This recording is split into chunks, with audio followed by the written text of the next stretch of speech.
Hello, it's Nate Walker here. It's been a long time since I've recorded a video, but I have the day off today because it's July 4th. And I've been having a lot of fun playing this blue-black control deck in Modern, so I thought I'd go ahead and record a league with it. First, I'm going to talk about the deck a little bit, and then we'll play hopefully 5 matches, go into a competitive league, so if things don't go so well, maybe we'll end a little sooner than that. But the deck has been a lot of fun to play. It's been pretty competitive, but I know I've made a lot of misplays learning how to play the deck. It's a deck that if you make mistakes, it's not very forgiving, as control decks tend to be in Modern. So I don't have a lot of experience playing control. I'm definitely learning how to play control, or at least trying to, by playing this deck. So hopefully I won't make too many misplays. I'm sure I'll make quite a few though, and happy to take feedback in the comments when you're watching the videos. Basic idea is to answer all of your opponent's threats and then stick a Planeswalker that you ride to victory. One of the awkward things about the deck building part of this is how much you want to be tap out versus holding up counter magic. We have plays like Search for Azcanta and Mana Leak, on turn 2, or playing Cryptic Commands with Jace's, Hero's Downfall, with 3 mana Liliana Planeswalkers. So there's a lot of tap out elements and instant speed elements. So you kind of have to sculpt your game plan based on the hand, that you draw each game. One of the differing parts of blue-black control lists that I've seen online is how many counter spells to play, or how many discard spells to play. I've seen some lists play 0 Inquisitions or Thoughtseizes, sometimes sideboarding a few, and I've seen other lists with up to 5. So I started with 5 1-mana discard spells and heavier on like the tap out control plan. I was playing a Bitter Blossom in the main deck and more Liliana of the Veil. Liliana of the Veil is another card that a lot of lists don't play. It just seems like it's always been one of the most powerful cards in Modern, so it's hard for me to cut it, but I'm down to 1, and it has been pretty good for me. Being able to find one-ofs in this deck is kind of important. With Search for Azcanta and Jace's, you get to see a lot of cards. So having one-ofs, and you'll see a few in this main deck, are actually really valuable because when you want them, you can find them a reasonable amount of the time. I'm trying the 2 Mana Leaks. They've been fine for me. I was playing Logic Knots. Originally, I didn't like having Mana Leaks, or some lists play Remand also. And when you're playing a blue-black control deck, the games go so long that I didn't really think I wanted Mana Leak, which could lose a lot of value in the late game. The fact that I'm playing a lot of colorless lands with the Field of Ruins and a Ghost Quarter make me inclined to add as many colorless pips to my spells as I can. So the Mana Leak over the Logic Knot can be better for that reason. Same reason that I'm playing the Negate over the Counter Squall. The 2 life is very rarely relevant. You're going to win with like a Planeswalker Ultimate or Search for Azcanta card advantage. So you're not really attacking your opponent down. And similar with the Creeping Tar Pits, they're mostly here to pressure Planeswalkers. You don't win that many games by attacking your opponent's life total. And you do win some with a Snapcaster or Creeping Tar Pit here and there, but a lot of the times the game plan is to just stick a Jace, draw a bunch of cards, or tick a Liliana up to Ultimate and protect it using Search for Azcanta to draw cards, and Snapcaster to flashback Cryptic Commands. So you win a lot of games through Planeswalkers or your opponent just conceding due to card advantage and them being basically locked out. One of the weaknesses of the deck has been graveyard strategies. So you see in the sideboard, I have 2 Surgical Extractions and 2 Nile Spellbombs. I had only 3 slots there for a little while, but I wanted the second Surgical Extraction. You want the Spellbombs against decks like Mardu. Lingering Souls is also an issue for this deck. So Spellbomb being able to nuke a graveyard from Dredge hasn't been very popular, though it did just win a recent event.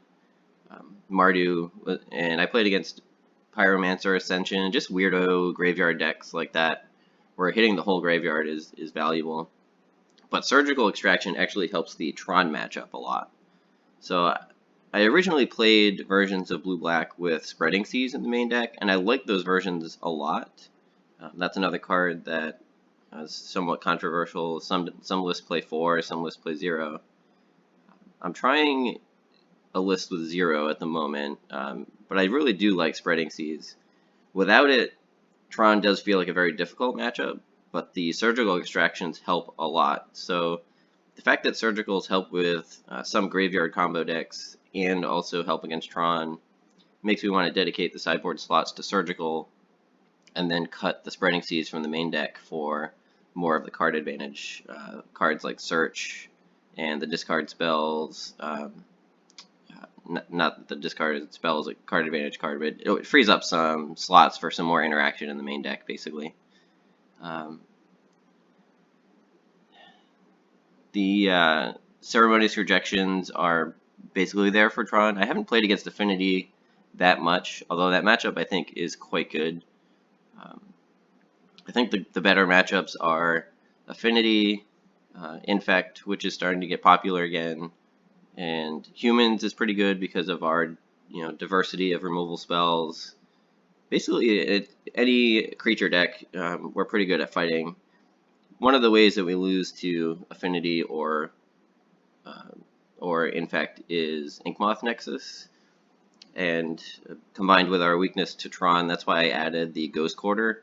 So instead of just 4 Field of Ruin, I wanted to add Ghost Quarter as basically an extra spell land. I haven't had too many issues with the mana with this deck.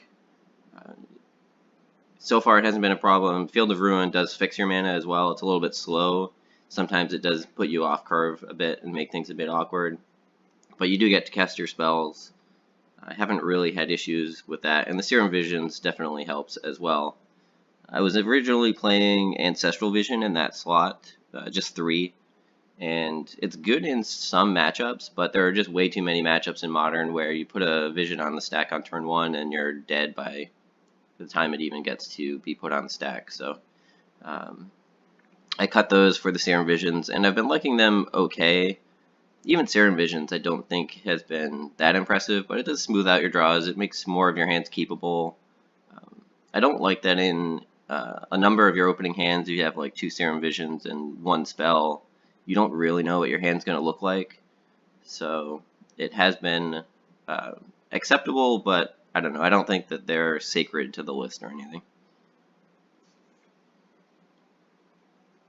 The Flaying Tendrils and Night of Souls Betrayal that you see in the sideboard are for Goblins has been pretty popular online, and the Flaying Tendrils are good against some of the graveyard decks, like you'll face Hollow One, and so being able to clean up things like the Phoenixes or the Bloodghast really helps your 1-for-1 removal spells pull their weight.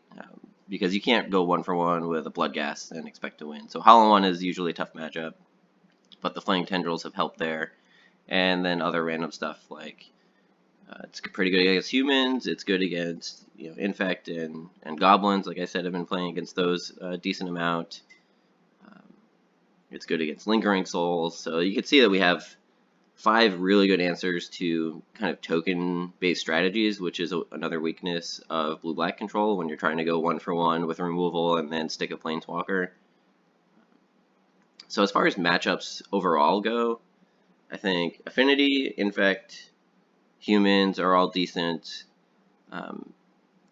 Tron can be good or bad depending on the specific flex slots that you play. With this particular build, I think we're a little bit weaker to Tron, but I'm looking to see if the Mana Leaks and Negates, basically the 2-mana counter spells, the Disdainful Strokes, the discard spells, are enough to carry us through to turn 3 when we can Field of Ruin plus Surgical. One of the weaknesses of playing no Spreading Seas is that you really don't have interaction with their lands until turn 3, and by that point they might have already made Tron and cast a Karn, so you need the counter spells or discard to disrupt them until turn 3 when you can actually activate a Field of Ruin. Whereas Spreading Seas, you can disrupt them on turn 2.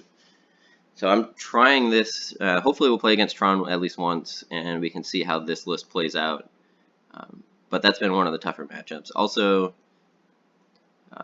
Eldrazi Tron or any Thought-Knot Seer or Reality Smasher decks feel really tough. A lot of the build of this deck is built around letting spells resolve and then removing them after they hit the battlefield. So things that have enter the battlefield effects like Thought-Knot Seer are pretty tough. We only have the 2 mana leak to be able to counter those before turn 4, and we have the cryptic commands, but a lot of those decks play Cavern of Souls anyway. So that's one of the reasons that I don't really want to load up on counter magic in the main deck. I'd rather play removal spells and card draw spells and then planeswalkers, because humans being the most popular deck, you don't want to overload on counter spells and then have them play a cavern and you can't counter anything. So the mana leaks have been dead for me in like Eldrazi Tron or humans matchups where that's been the case. But I think you still have to play a couple counter spells for some of the more combo-oriented decks, because if you play a pile of removal spells that are dead against, KCI, for example, you don't really have the opportunity to answer any of their. You don't have any interaction for their combo. And the way Modern works, a lot of times your opening 7, you might not need to cast all of those spells, but you need the right option at the right time. So if you have a cast down and a mana leak, having the flexibility to be able to answer a spell or a creature is really important. You don't have to have all of your cards be live in every matchup, and especially with the card advantage from Search and Jace, you get a little bit of selection, and you end up with extra cards in your hand that you're not going to use. As long as you have the right option at the right time, then you'll be able to keep pace with your opponent.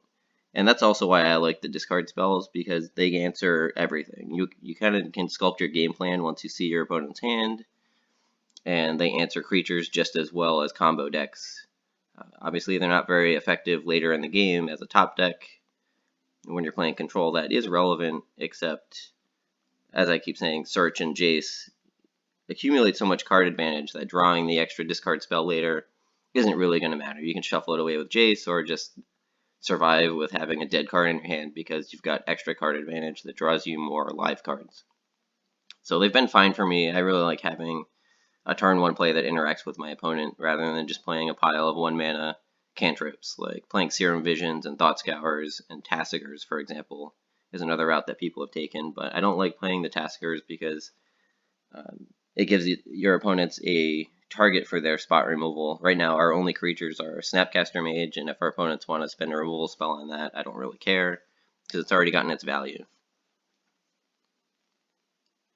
Tasker would probably help the Hollow One matchup, though, because it gives you a really effective blocker, except for against the Garmag Angler, but it does block Hollow One really well. So it could be good there if that deck becomes one of the top decks again. It's still played, but it's not like there's no deck in Modern that's going to be 15% of the field for the most part. Right now, Control is very popular, but I actually haven't faced it that much online. Maybe people just don't want to play the long games that a Control deck requires. So I haven't played that many Control mirrors against Blue-White or Jeskai, for example. Maybe we'll face one in the competitive league here. I've been playing mostly friendly leagues as I've been tuning the deck. But I think I have it in a pretty good spot right now, so we can jump into a competitive queue and see how things go. I'll see you there.